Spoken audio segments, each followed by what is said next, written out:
भगवान श्री कृष्ण से अर्जुन ने श्रीमद् भगवत गीता में बहुत सुंदर प्रश्न पूछा है कि हे कृष्ण,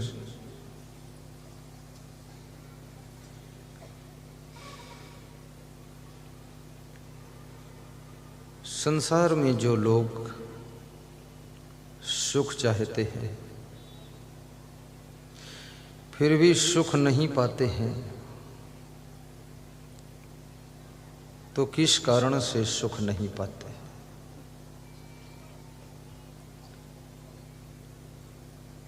कृष्ण कहते हैं नास्ति बुद्धि अयुक्तस्य, उनके पास में यथा योग्य बुद्धि नहीं है। जाको विधि चाहे दुख दीन्हा, ताकि बुद्धि पहले हर लीना। बुद्धि भ्रष्ट हो जाती है। विचारक कहते हैं जिसको ब्रह्मा दुख देना चाहते हैं तो सबसे पहले उसकी बुद्धि हर लेते हैं, बुद्धि भ्रष्ट कर देते हैं। गलत डिसीजन लेगा, गलत बात सोचेगा, और बुद्धि पूरी जिंदगी का स्टीयरिंग है। जब बुद्धि ही गलत सोच रही है, बुद्धि ही नहीं है, बुद्धि हर ली गई है, बुद्धि भ्रष्ट है। कई तरह के भ्रष्ट होते हैं। राजनीति में तो इतना ही कहते हैं ये भ्रष्ट सरकार है। अब किस तरह से भ्रष्ट है ये पता नहीं। घोटाला किया है तो भ्रष्ट है, कि कहीं व्यभिचार किया है उसमें भ्रष्ट है। समाज में तो जो व्यभिचारी होता है उसको भ्रष्ट कहते हैं, लेकिन शासन में जो घोटाला करे वो भ्रष्ट है। और प्रशासन में जो रिश्वतखोर हो अफसर उसको भ्रष्ट कहते हैं। रिश्वतखोर अफसर को भ्रष्ट अफसर कहते हैं, भ्रष्ट। और साधु जो अपनी तपस्या से विचलित हो जाए, भोगों को छोड़कर साधु हुआ है, फिर से भोग में गिर जाए, फिसल जाए, तो उस साधु को भी भ्रष्ट कहते हैं। भ्रष्ट हो गया। कई मॉडल के भ्रष्ट होते हैं। भ्रष्ट एक कॉमन शब्द है, वो कई जगह प्रयोग होता है। तो जिसकी बुद्धि भ्रष्ट हो गई, अब बुद्धि भ्रष्ट हो गई तो अब बचा क्या? और बुद्धि क्यों भ्रष्ट होती है? ध्यायतो विषयान पुंसा संगतेश पजायते, संगात संजायते, कामा कामात क्रोधो विजायते, क्रोधात भवत सम्मोहात, सम्मोहात स्मृति विभ्रमा, स्मृति भ्रंशात बुद्धिनाशो, बुद्धिनाशात प्रणश्यति। बुद्धि का नाश बहुत लास्ट में हुआ जाकर। ये स्थित प्रज्ञ के लक्षणों के अध्याय का श्लोक है। ध्यायतो विषयान पुंसा। बुद्धि ऐसे डायरेक्ट भ्रष्ट नहीं होती। कोई यदि ये सोचे कि हमारी बुद्धि ऐसे भ्रष्ट हो गई, ऐसे नहीं, उसका बहुत बड़ा लंबा सिस्टम है। कैसे भ्रष्ट होती? ध्यायतो विषयान पुंसा। जो मनुष्य निरंतर विषयों का ध्यान करता है, गौर करना इस बात पर, निरंतर विषयों का चिंतन करता है। ध्यायतो विषयान पुंस संगतेश पजायते। तो उन विषयों के प्रति उसके मन के अंदर आसक्ति पैदा हो जाती है। आसक्ति को इंग्लिश में किलिंग कहते हैं, यानी वो चिपक जाता है। फिर उसमें आसक्त हो जाना यानी चिपक जाना। और जब उसमें आसक्त हो जाता है, संजात संजायते कामा, तब उसके अंदर उन विषयों को भोगने की आसक्ति के कारण कामना पैदा होती है कि अब इनको भोगूं, ऐसा मन में इच्छा होती है। इसलिए ध्यान सिखाया जाता है कि ध्यान विषयों का न करो, ध्यान प्रभु का करो, ध्यान इष्ट देव का करो, ध्यान कोई देवी देवता का करो, या ध्यान गुरु का करो, या ध्यान कोई पवित्र पुरुष का करो। ध्यान की व्यवस्था इसीलिए क्योंकि ध्यायतो विषयान पुंसा, यदि तुम किसी पवित्र पुरुष का ध्यान करते हो, महान पुरुष का ध्यान करते हो, देव पुरुष का ध्यान करते हो, तो तुम विषयों का ध्यान फिर नहीं करो, क्योंकि मन एक है और एक मन एक समय में एक ही विषय का, एक ही चीज का ध्यान करेगा। शब्द, स्पर्श, रूप, रस, गंध, ये 5 विषय हैं और इन विषयों का ध्यान मन निरंतर करता रहता है। इन विषयों के ध्यान से मन को हटाने के लिए तो परमात्म ध्यान, आत्म ध्यान, स्वरूप ध्यान और किसी देवी देवता का ध्यान। कल मैं मंदिर में गया था, श्री कृष्ण पाल सिंह राजपूत के, नाम सही बोल रहा हूं? राम कृष्ण राजपूत। अंबाजी का मंदिर है, शंकर जी का मंदिर है, तो उन्होंने बड़ा अच्छा मंदिर और घर और सिस्टम ठीक उनका है, बुद्धिमान भी है। तो वहाँ मैंने देखा वह हर बात में यही बताते थे कि बस अम्बा जी की कृपा है, माँ जी की कृपा है। ये नहीं कहते थे मैंने मेहनत किया और मैं बड़ा खिलाड़ी हूँ, मैं बहुत बुद्धिमान हूँ, मेरी वजह से सब ये बना है। नहीं, जो माँ चाहती है वो कराया है माँ ने, अम्बा जी की कृपा। अब ऐसा व्यक्ति निरंतर अम्बा जी का ध्यान करता है,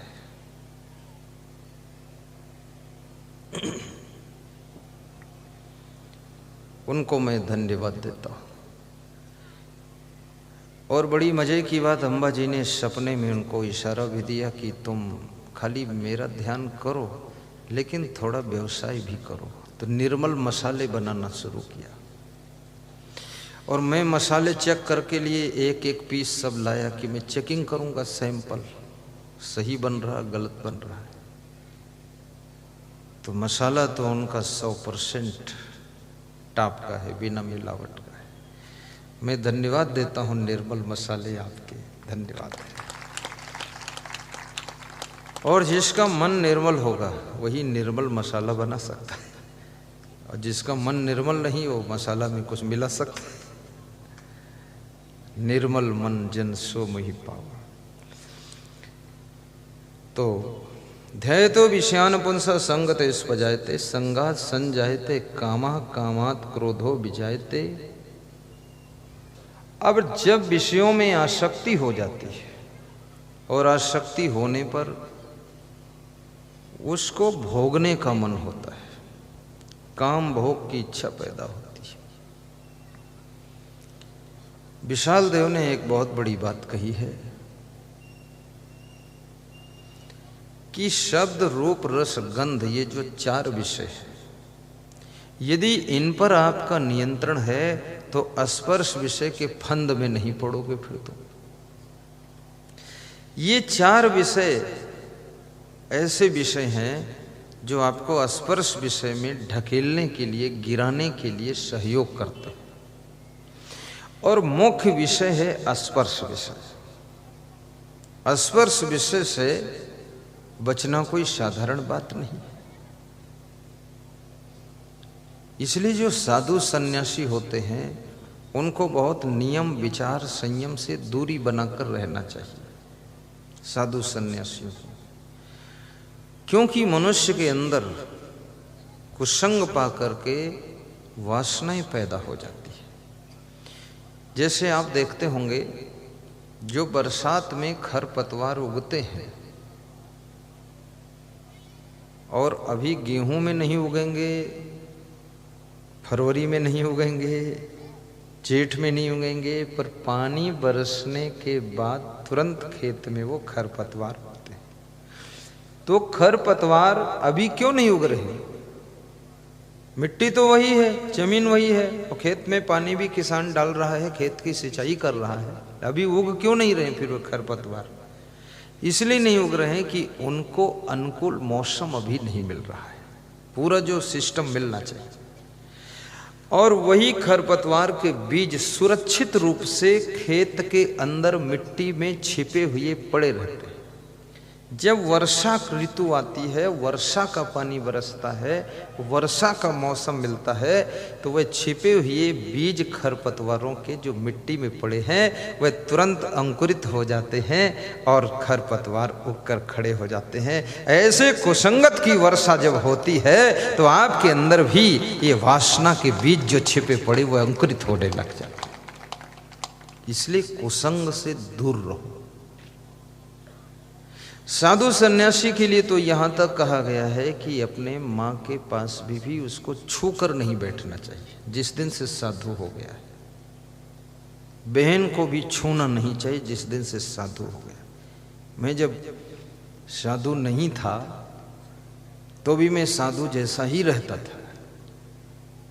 कक्षा 11 में पढ़ता था तो मैं किसी भी माँ बहन को अपने गाड़ी पर बिठा के नहीं ले जाता था। तो मेरी माँ कहती थी ये बहन है, इसको वहाँ छोड़ के आओ। तो मैंने कहा और भाई है उससे कह दो छोड़ के आ जाए। बोले तुम भाई नहीं हो क्या? मैंने कहा मैं भाई हूँ, मैं साधु भाई हूँ। बोले अभी कहाँ साधु हो तुम, पैंट शर्ट नहीं पहन, अभी तो पहने हो, पढ़ते हो, घर रहते हो। हमने कहा मन साधु हो चुका है, साधु के नियम पालन करता हूँ, इसलिए दूसरे भाई की ड्यूटी दो, इसको छोड़। बोरी वोरी कहीं छोड़ना तो मैं छोड़ दूंगा। तो मेरी माँ हंसती थी, कहती थी तुम मन था मेरा बेटा साधु बने और प्रवचन सुनाए, भजन सुनाए, 200-400 लोग उसका ज्ञान सुने। तो मैं साधु बना, प्रवचन शुरू किया तो 2-4 हजार 10,000 लोग सुनते थे। उसमें मेरे माता पिता भी आकर सुनते थे। तो मैं हंसता हूँ ज़्यादा, मेरी माँ नहीं हंसती थी, न पिताजी इतना ठहाका लगाते थे, लेकिन मैं लगाता हूँ। मेरा गुरु भी नहीं हंसता है, तो मैं हंसता था। तो माता जी हल्का मुस्कुराती थी। बात को मैं पूछता था आनंद आ गया आपको? बोले आनंद तो आप तो इतना हंसते हो। मैंने कहा कि देखो पक्का संत बना। बोले पक्का बने, लेकिन मैं सोचती थी 200-400 को सत्संग सुनाओगे, आप तो 10-20 हजार को सुनाते। मैंने कहा बनना ही है, सुनाना ही है, तो कुनमुन क्या करो, फिर लंबा चौड़ा काम करना चाहिए। तो साधु के लिए यहाँ तक नियम बताया गया। लेकिन कबीर साहब भी कहते हैं, मैं क्यों साधु की परिभाषा बताता हूँ, इसलिए बताता हूँ कि आपको भी पता होना चाहिए साधु के लक्षण क्या होते हैं। आपको पता नहीं होगा आप धोखा खा जाओगे।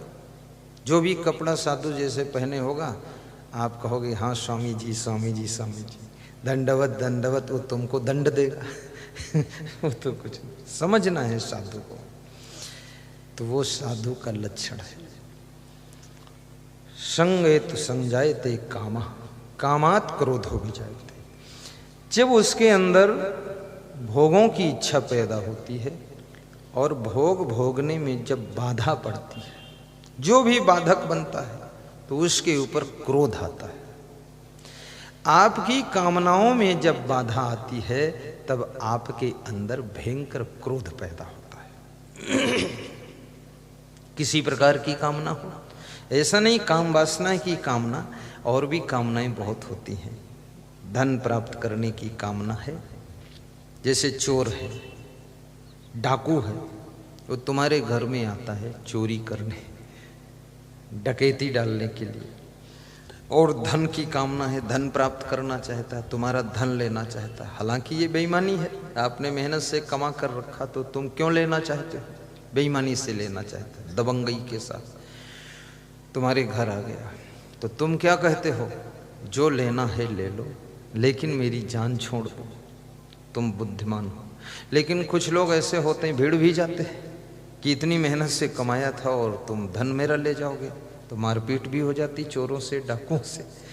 और मारपीट में फिर चोर डाकू जो है गोली भी चला देते हैं, चाकू भी चला देते हैं, आपको भी मार देते हैं, और कभी कभी तुम उनको भी मार देते हो। अब जो पलड़ा भारी पड़ जाए तो वो क्यों मार देते हैं? क्योंकि धन प्राप्त करने की कामना में तुम बाधक हो गए, तो तुम्हारे ऊपर उनको क्रोध आ गया, और क्रोध आकर वो फिर मारपीट कर देते। ऐसे ही कृष्ण कहते अर्जुन, जिसकी कामना में, काम वासना में जो भी बाधक बनता है उसके ऊपर क्रोध आता है। देखो बुद्धि कब भ्रष्ट होती है, इसका बता रहा हूं। प्रसंग लंबा है, ये फर्स्ट बार सुना रहा हूं, इतना लंबा है।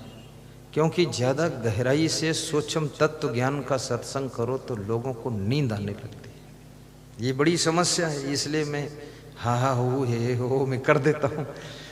लोग समझते हैं असंग साहब को तत्व ज्ञान मालूम नहीं है। तत्व का भी तत्व मालूम है। मालूम क्यों नहीं होगा? इसीलिए तो संत बने हम, पूरा मालूम है। पर सुनने को तैयार रहो, धैर्य धारण करो।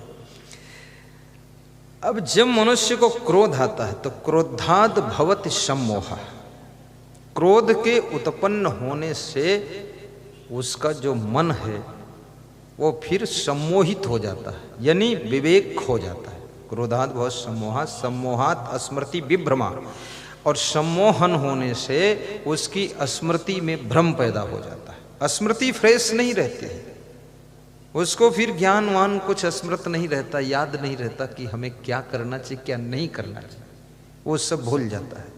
स्मृति भ्रंशाद बुद्धि नाशो, स्मृति में भ्रंश होने से बुद्धि का नाश हो जाता है। और जब बुद्धि का नाश होता है, बुद्धि नाशात प्रणश्यति, बुद्धि का नाश होने के बाद उसका पूरा पतन हो जाता है, विनाश हो जाता है, और वो व्यक्ति फिर संसार में मुंह दिखाने लायक नहीं रह जाता है। इसलिए याद रखना, आपकी बुद्धि भ्रष्ट ना हो, बुद्धि नष्ट ना हो, बुद्धि बची रहनी चाहिए।